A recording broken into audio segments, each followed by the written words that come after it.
Selamat pagi, Pak Ridwan dan teman-teman. Pada kesempatan kali ini, saya akan mempresentasikan mengenai sengketa Pulau Sipadan dan Ligitan. Sebelumnya, saya izin memperkenalkan diri. Saya Sinta Prisilia dengan NIM 811420242. Di dalam pembahasan kali ini, saya akan membahas mengenai pendahuluan, kronologi sengketa, dan penyelesaian sengketa. Yang pertama yang akan saya jelaskan yaitu mengenai pendahuluan. Sengketa internasional. Menurut Mahkamah Internasional, sengketa internasional merupakan suatu situasi ketika dua negara mempunyai pandangan yang bertentangan mengenai dilaksanakan atau tidaknya kewajiban-kewajiban yang terdapat di dalam perjanjian.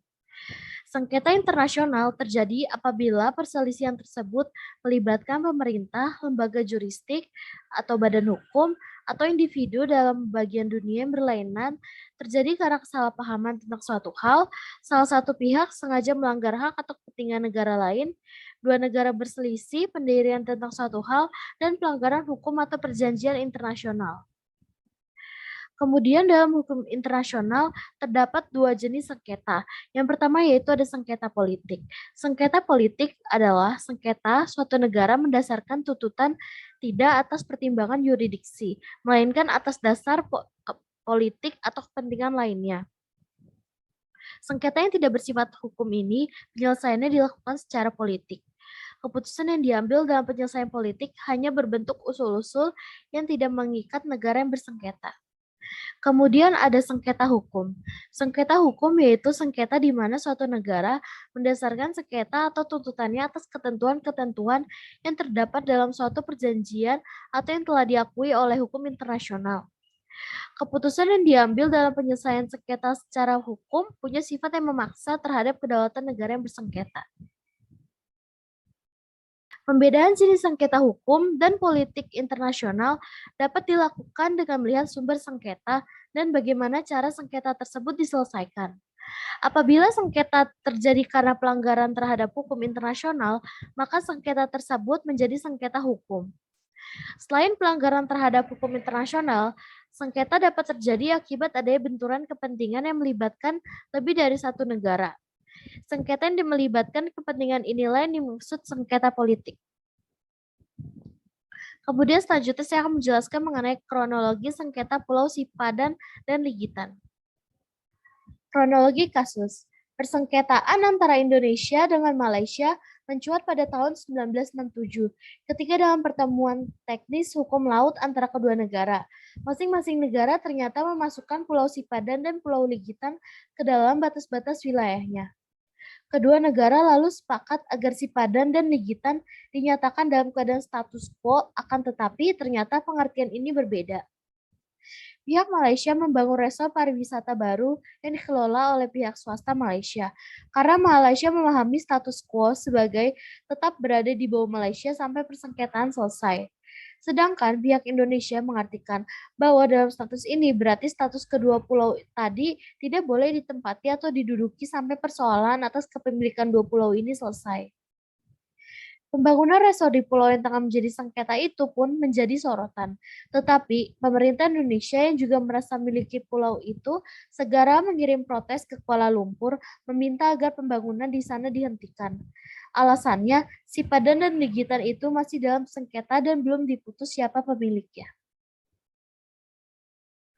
Pada tahun 1991, Malaysia menempatkan sepasukan polisi hutan untuk melakukan pengusiran warga negara Indonesia serta meminta pihak Indonesia untuk mencabut klaim atas kedua pulau tersebut. Sikap Indonesia yang semula gigih ingin menyelesaikan masalah tersebut melalui Dewan Tinggi ASEAN akhirnya pun melunak. Indonesia akhirnya setuju untuk membawa sengketa Pulau Sipadan dan Ligitan ke Mahkamah Internasional. Kemudian selanjutnya saya akan menjelaskan mengenai penyelesaian sengketa Pulau Sipadan dan Ligitan. Pada tahun 1998, masalah sengketa Sipadan dan Ligitan dibawa ke ICJ.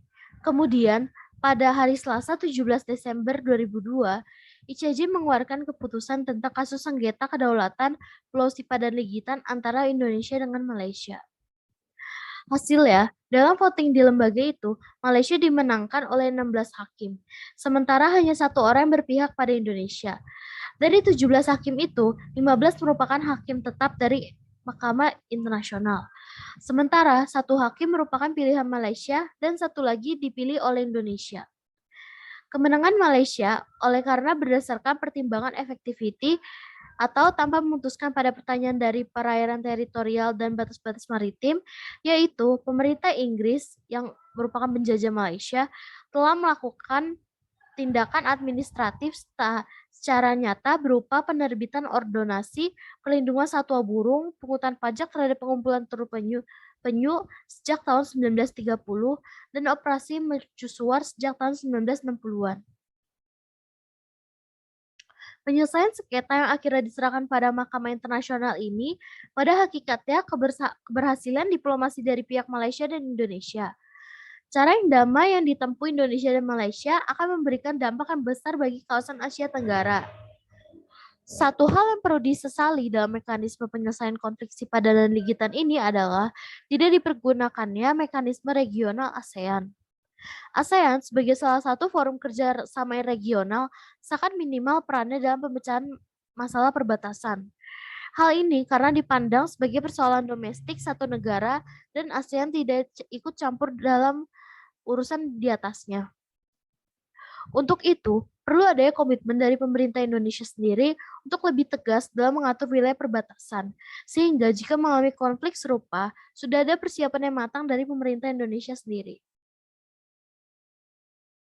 Kemudian kesimpulan, yaitu tantangan keamanan maritim yang mengemukakan kemungkinan konflik antar negara.